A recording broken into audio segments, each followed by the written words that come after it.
علی اور مریم کی محبت۔ شام کے سائے دوپہر کی گرمی کے موسم کی نسبت اب موسم خاصا پیارا ہو گیا۔ بادلوں نے آسمان پر اپنی موجودگی کا احساس دلایا اور ٹھنڈی ہوا کے جھونکے وقتاً فوقتاً روح کو راحت فراہم کر رہے تھے۔ مریم موسم سے بیگانہ ہو کر پینٹنگ کرنے میں مشغول تھی۔ یہ اس کا محبوب ترین مشغلہ جو تھا اور وہ رنگوں کا بہترین انتخاب کرنا خوب جانتی تھی۔ گاہیں بگاہیں وہ نظر اٹھا کر دیکھتی مگر اس کی نظریں خالی لوٹتی، شاید وہ کسی کی منتظر تھی۔ مریم کسی نے اسے دھیرے سے مخاطب کیا تو وہ پلٹی۔ اس کے سامنے علی کھڑا تھا جس نے اپنا ہاتھ پشت پر چھپایا ہوا تھا۔ علی تم آ گئے، وہ جو پرجوش ہو کر بولی۔ نہیں، میں تو راستے میں ہوں، تمہارے سامنے تو میرا ہمزاد کھڑا ہے نا، علی نے خفتی سے بولا۔ علی کے جواب پر اسے ہنسی آئی۔ مریم کو علی کا یہ انداز بہت پسند تھا۔ تھوڑا چڑچڑا پن، اچھا دکھاؤ تو ذرا، کیا لائے ہو؟ اس نے تجسس بھرے لہجے میں کہا۔ تمہارے لیے جلیبیاں لایا ہوں۔ علی نے جلیبیاں اسے دی۔ وہ دونوں پاس رکھی کرسیوں پر بیٹھے۔ ارے واہ محترم جناب، یہ تو زحمت کیسے اٹھا لی؟ ہر روز تو تمہاری منتیں کرنی پڑتی ہیں۔ میں گھر آ رہا تھا تو سوچا لے لیتا ہوں۔ اچھا ایسی بات ہے، مریم نے کہا ہے۔ شاید وہ کچھ جاننا چاہ رہی تھی۔ اسے دل سے خوشی ہوئی علی اس کا خیال رکھتا تھا۔ آج موسم کتنا خوبصورت ہے نا، مریم نے آسمان کی جانب دیکھتے ہوئے کہا۔ اس کے بال ہوا میں لہرا رہے تھے اور اس کے چہرے پر مسکان جاری تھی۔ مریم تم جانتی ہو کہ اس موسم سے کہیں زیادہ دلکش تمہارے چہرے کی مسکراہٹ ہے۔ میرے نزدیک، اس نے مریم کا ہاتھ اپنے ہاتھ میں تھامتے ہوئے محبت سے کہا۔ اس کے دل کی دھڑکن جیسے رک گئی۔ اس نے مسکراتے ہوئے نظریں چرا لیں۔ مریم نے دل میں اس لمحے کی ٹھہرنے کی دعا کی۔ مریم تم خاموش کیوں ہو جاتی ہو؟ اس نے سنجیدگی سے کہا۔ علی نے اپنے ہاتھ کی انگلیاں مریم کی مضبوطی انگلیوں میں باہم ملائی۔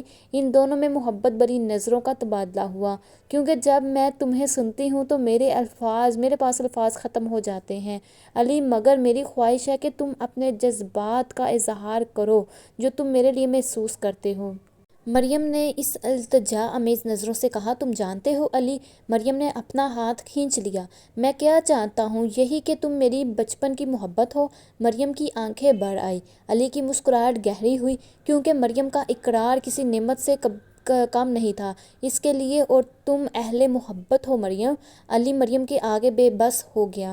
مجھے اس دن کا شدت سے انتظار ہے جس دن تم میری زندگی کی بہار بن جاؤ گی، مریم پینٹنگ کرنے لگی۔ علی کی بات پر وہ چونکی اور پھر خاموش ہوئی۔ مریم کو اس کی ماں بلا رہی تھی۔ جی ماما، وہ کچن میں داخل ہوتے ہوئے بولی۔ بیٹا کھانا پکانے میں میری مدد کرو، اب رنگوں کا جام چھوڑو، تمہارے یہ چونچلے ختم ہی نہیں ہو رہے، انہوں نے مریم کو ڈانٹتے ہوئے کہا۔ ماما آپ جانتی ہیں نا کہ میں رنگوں کے خلاف کوئی بات نہیں برداشت کرتی، آپ جائیں میں کھانا پکاتی ہوں۔ ویسے ماما یہ سمرا کہاں غائب ہے؟ لے میں آ گئی۔ ویسے تم بھی سوچ رہی ہوگی کتنی لمبی عمر ہے میری، تم نے ذکر کیا اور میں حاضر ہوئی۔ سمرا علی دونوں بہن بھائی تھے، ان کے والدین اس دنیا میں نہیں تھے۔ خوش فہمی پالنے سے اچھا ہے مرغیاں پال لو بہن۔ اسی وقت علی بھی کچن میں داخل ہوا۔ ہاں، ویسے علی ٹھیک کہہ رہا ہے، مریم نے علی کا ساتھ دینا شروع سمجھا۔ سمرا نے دونوں کو کھا جانے والی نظروں سے دیکھا۔ ارے کیوں تنگ کر رہے ہو تم دونوں میری بیٹی کو؟ مریم کی ماما نے سمرا کو گلے لگاتے ہوئے کہا۔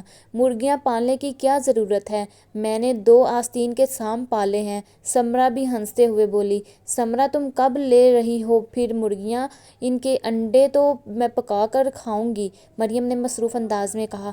وہ کھانا بنا رہی تھی، علی وہیں کھڑا تھا، جبکہ سمیرا کٹنگ بورڈ پر کھیرا کاٹنے میں مگن تھی اور علی ایک ایک کر کے کھاتا جا رہا تھا۔ سمیرا غصے سے اسے گھور رہی تھی۔ تم نے میرا ناول کہاں چھپایا ہے؟ میں تمہیں کھا جاؤں گی، اس نے مریم کو دیکھا۔ قسم سے میں نے نہیں چھپایا تمہارا ناول، مریم نے دونوں ہاتھ اٹھائے۔ تم دونوں کی موجودگی میں میری کوئی بھی چیز محفوظ نہیں رہ سکتی، سمرا کا اشارہ ان دونوں کی جانب تھا۔ ہم معصوموں پر تم الزام لگا رہے ہو؟ اب کی بار علی بولا۔ مریم نے بھی اس کی ہاں میں ہاں ملائی۔ معصوم اور تم دونوں؟ ارے جاؤ، وہ جل کر بولی۔ اب وہ ٹھہری صدا کے قریب۔ کہاں سے لاؤ گے پیسے ناول خریدنے کے لیے؟ اس نے منہ بناتے ہوئے کہا۔ تو تو علی اور مریم کی ہنسی چھوٹ گئی۔ یہ جو میرے عالی شان محل کے پیچھے تمہاری ہی خستہ حال جھونپڑی ہے نا؟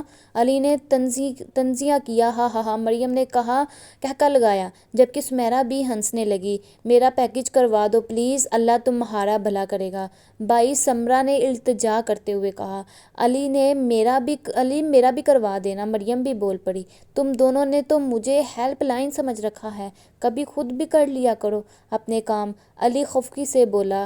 کر بھلا تو ہو بھلا، سمرہ ہنستے ہوئے بولی۔ مجھے نہیں کرنا تم دونوں کا بھلا، علی کہتا ہوا لاؤنج میں بیٹھا۔ مجال ہے جو میرا کوئی ایک کام کیا ہو اس نے، سمرہ بولے۔ آج چھٹی کا دن تھا سو مریم بے خبر سو رہی تھی۔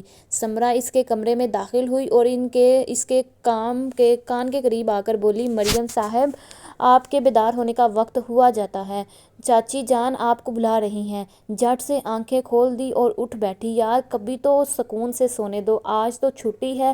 محترمہ کیا آپ نے ذرا دیوار پر لگی گھڑی پر نظر ڈالنے کی زحمت کر سکتی ہیں؟ وہ بیزاری سے بولی۔ مریم نے دیکھا گھڑی شام کے 3 بجے کا وقت بتا رہی تھی۔ وہ جلدی سے فریش ہو کر باہر آئی اور لاؤنج میں بیٹھی ناشتہ کر رہی تھی۔ اس کی ماما اور سمرہ گھر کی صاف صفائی اور شام کے کھانے کی ہدایت ملازمہ کو بتا رہی تھی۔ وہ ناشتے سے فارغ ہو کر ان کے پاس آئی۔ خیریت ہے ماما، آج کوئی آ رہا ہے کیا؟ ہاں بیٹا، عفان بیٹا آ رہا ہے، خوشی سے بولی۔ مریم کو حیرانی ہوئی کہ اتنے سالوں بعد وہ کیوں آ رہے ہیں، پہلے تو وہ کبھی ملنے نہیں آئے۔ علی گیا ہے اسے ایئرپورٹ سے پک کرنے۔ تمہارے بابا کسی دوست کی عیادت کرنے گئے ہیں، مریم کی ماما کہتی ہوئی کچن میں چلی گئی۔ عفان مریم اور علی کا تایا زاد تھا جو کہ جرمنی میں رہائش پذیر تھا۔ اس کے والدین کی علیحدگی کئی سال پہلے ہو گئی تھی، لیکن عفان اکیلے وہاں رہتا تھا اور اپنا بزنس سنبھال رہا تھا۔ خوش آمدید بیٹا، کیسے ہو؟ احمد صاحب مریم کے بابا اسے گلے ملے۔ تھینک یو انکل، میں ٹھیک ہوں، آپ سب کیسے ہیں؟ الحمدللہ سب ٹھیک ہیں، بہت اچھا کیا یہاں آ کر، ہم تو تمہاری شکل دیکھنے کے لیے بھی ترس گئے تھے، مریم کی ماما پیار سے بولی۔ آج گھر میں سب خوش تھے، عفان کے آنے سے رونق لگی ہوئی تھی۔ کھانے سے فارغ ہو کر سب سونے کے لیے اپنے کمرے میں گئے تھے، جبکہ مریم کچن میں موجود پانی پینے لگی تھی۔ عفان وہاں آیا۔ کیسی ہو تم؟ اس نے مریم کا حال دریافت کیا۔ میں ٹھیک ہوں، وہ کچھ گھبرا گئی۔ کافی بدل گئی ہوں۔ وہ اس کو دیکھتا رہا۔ نہیں تو میں بالکل ویسے ہی ہوں، آپ کو ایسا لگ رہا ہے، اتنے برس بعد جو آئے ہیں یہاں۔ میں بھی، اس نے سر ہلایا۔ عفان نے محسوس کیا کہ وہ اس سے کترا رہی ہے۔ کیا تم میرے لیے ایک کپ کافی بنا سکتی ہو؟ مجھے کیوں نہیں، میں بنا دیتی ہوں، مریم دھیرے سے بولی۔ تھینک یو، وہ کہتا ہوا اپنے کمرے میں چلا گیا۔ آج مریم بہت خوش تھی کیونکہ یہ دن اس کے لیے بہت خاص تھا۔ آج علی کی سالگرہ تھی، وہ اس کے لیے کیک اپنے ہاتھوں سے بیک کر رہی تھی۔ وہ ہمیشہ سے ہی ایسا کرتے تھے، اس کے جنم دن پر 12 بجے ہی وش کرتی تھی۔ آج اس کی علی سے بات نہیں ہو پائی۔ وہ عفان کے ساتھ تھا، کیک تیار ہو چکا تھا، وہ اپنے کمرے میں بیٹھی 12 بجنے کا شدت سے انتظار کر رہی تھی۔ کیک لے کر چھت پر آئی جہاں حسب معمول علی پہلے سے موجود۔ Happy birthday to you. 12 بج چکے تھے۔ وہ گنگناتے ہوئے علی کے پاس آئی۔ علی اس کو دیکھ کر خوش ہوا۔ زیست مبارک ہو۔ بہت شکریہ جانمن، علی نے کیک کاٹ کے کہا۔ ویسے علی کو اپنی سالگرہ بنانے میں کوئی دلچسپی نہیں تھی، مگر مریم ہمیشہ سے اس کی سالگرہ زبردستی مناتی تھی۔ چاندنی رات ان دونوں کی محبت کی گواہی دے رہا تھا۔ وہ دونوں ایک دوسرے کا ہاتھ مضبوطی سے تھامے ہوئے تھے۔ میں تم سے بے حد محبت کرتا ہوں، اس نے مریم سے کہا۔ میں بھی تم سے پیار کرتی ہوں مریم، دعا ہے کہ ہم کبھی جدا نہیں ہوں۔ میں تم سے جدائی کا تصور بھی نہیں کر سکتا۔ تمہارے بغیر میں نامکمل ہوں۔ علی نے مریم کے بال کینچی سے آزاد کیے ہیں تو وہ گھبرا گئی۔ یہ کیا کر رہے ہو؟ کوئی دیکھ لے گا، وہ ڈرتے ہوئے بولی۔ کوئی نہیں ہے ادھر، میرے اور تمہارے درمیان، علی پیار سے بولا، اور کوئی آئے گا بھی نہیں ہمارے درمیان، مریم نے کہا۔ میں کسی کو آنے بھی نہیں دوں گا، علی نے سنجیدگی سے بولا۔ شام کے وقت سب لان میں موجود چائے پی رہے تھے، جبکہ مریم ان دونوں سے تھوڑا فاصلے پر بیٹھی کارنوس پر پینٹنگ کر رہی تھی۔ میں نے ایک فیصلہ کیا ہے، حمید صاحب بولے۔ کیسا فیصلہ؟ مریم کی ماما بولی۔ وہاں عفان، سمرہ، علی اور مریم ان کی وضاحت کے منتظر تھے۔ میں نے اپنے مرحوم بھائی سے جو وعدہ کیا تھا اس کے پورا کرنے کا وقت ہے۔ اگلے ہفتے عفان اور مریم کا نکاح ہوگا، اس کے بعد وہ جرمنی واپس چلا جائے گا۔ مریم کے چلتے ہاتھ ایک دم رک گئے۔ اسے اچانک جھٹکا لگا۔ یہ سن کر علی حیرانی سے ہکا بکا عفان کی طرف دیکھ رہا تھا جو خوش دکھائی دے رہا تھا۔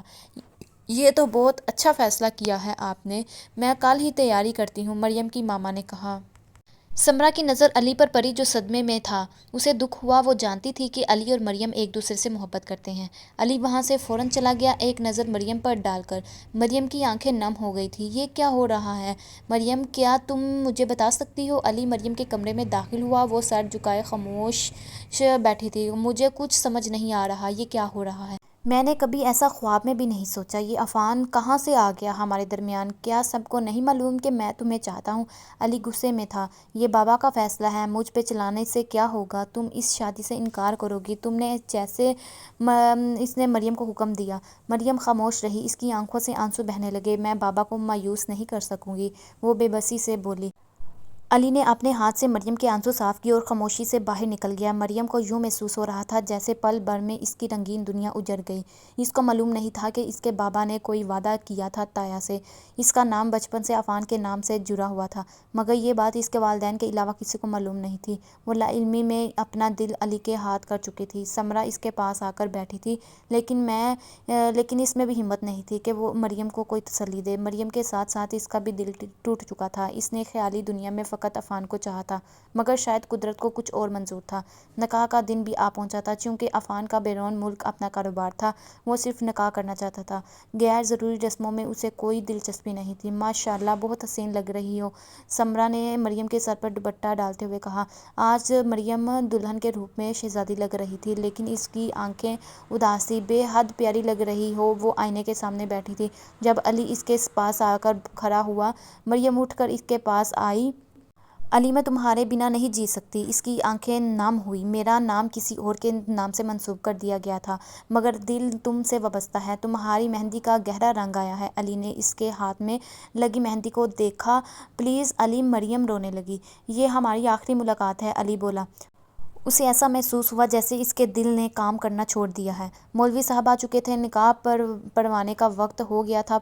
چلیں بسم اللہ کریں، حمید صاحب نے مولوی صاحب سے کہا۔ ٹھہریے، میں مریم سے نکاح نہیں کر سکتا، عفان بولا۔